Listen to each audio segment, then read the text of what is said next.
For centuries, a Roman coin could travel from the deserts of the East to the cold edges of Britain, and everywhere it was trusted. It was money. But by the 3rd century, something once unthinkable was happening. Across the empire, people began to look at coins with suspicion and reach instead for grain, oil, and land.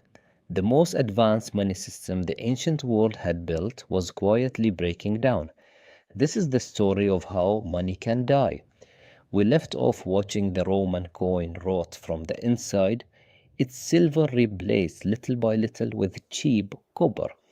But debasement was only the disease. Now we witness where it leads. Here is the thing about money that no emperor could escape. Money is not really the metal or the sum.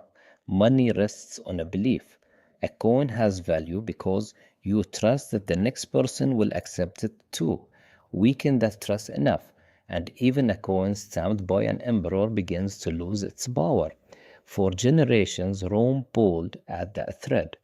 Every debased coin, every payment made in metal worth less than it claimed, chipped away at the confidence that held the whole system together. And confidence, once lost, is very hard to win back. By the 3rd century, the empire was in deep crisis. Emperors rose and fell in rapid succession, minting ever more debased coins to pay the armies that kept them in power. And prices climbed relentlessly. Historians estimate the cost of everyday goods rose by many hundreds of percent over the century, and in some places far more. The coins in people's hands were losing value faster than they could spend them. Imagine living in that world. You are paid, and the money is worthless by the time you reach the market. Saving becomes a losing game. Plans grow shaky because no one is sure what a coin will buy next year. This is the quiet damage of severe inflation. It does not only make people poorer, it makes the future itself harder to trust. And so, across much of the Roman world, people adapted in a striking way. Where they could, they turned back toward real goods. A farmer might trade grain directly for the tools he needed. Soldiers increasingly took part of their pay in food and supplies, and the government itself leaned more and more on taxes paid in goods and labor because grain and oil held their value when coins did not. None of this happened overnight, and coins never vanished completely. But across large parts of the empire, especially in the West, the everyday use of money shrank and trade grew more local and more basic. An economy that had once run on a single trusted currency became simpler, smaller, and in many places more dependent on barter than it had been in centuries. Think about the journey we have followed. Humanity began with barter, trading a goat for grain. Over thousands of years, it reached for something better: cattle, salt, shells, gold, and finally the coin, a trusted money that built marketplaces, funded fleets, and bound an empire together. And yet, in Rome's darkest century, much of that progress quietly slipped backward as people returned to trading goods for goods, as if the coin mattered far less than it once had.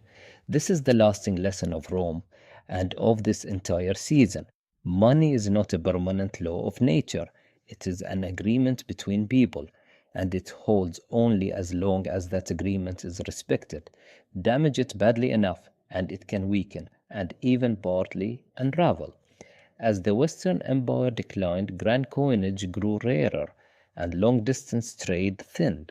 The great machine of money had not vanished, but it had badly stalled. But the story of money is far from over, because an idea this powerful does not disappear for good.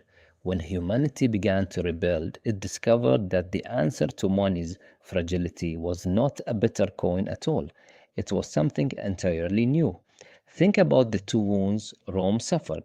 First, wealth was never safe. Coins could be stolen, hidden, lost, or debased into worthless metal.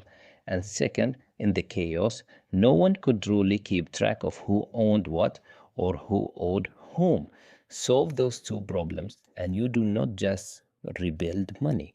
You build something far more powerful than any coin. The answer to the first worry it became the vault, a place to guard wealth against a dangerous world. And the answer to the second would become the ledger, a written record of every debt, every deposit, every promise, remembered not in metal but in ink.